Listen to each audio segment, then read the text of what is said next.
You know, it's a huge honor to be back here because I kind of feel like this is where my Spider-Man journey sort of kick-started, you know, and it feels like only yesterday that I was here announcing the title, and now it's amazing to be here debuting the trailer, and it's just, I'm so proud of this movie and everyone that was involved. I'm so proud for them, for what they've achieved, and I'm just excited for people to see a little bit more of what we've done.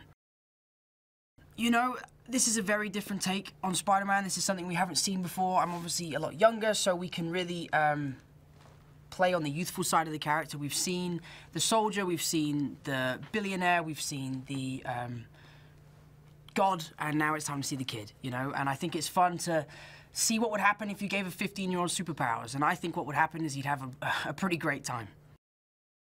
I think that one of the main reasons why people love Peter Parker and Spider-Man so much is that you can relate to him, you know? There's not a person on this planet who doesn't go through something that Peter Parker goes through, whether it's struggling with homework, talking to girls, being late for school, or having bigger responsibilities outside of school.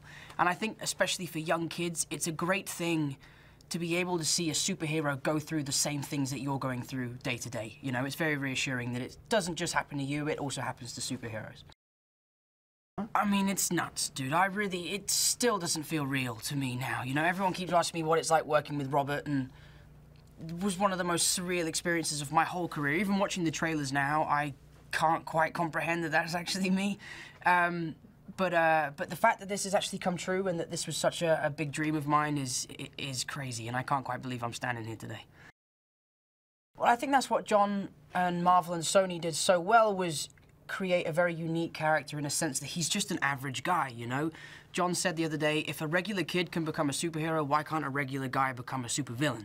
And you have the scientist, the billionaire, aliens, monsters, gods, all sorts of villains, but now we just have, you know, a guy who wants to stand up for himself and doesn't really agree what's happening in society. And I think it's very interesting to see a movie of such a big scale on such a grounded level.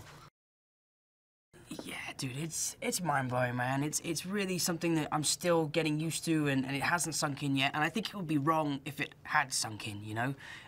To be here today, I know I've said it, is such an honor, and I'm so delighted, and obviously realize how lucky I am to be here.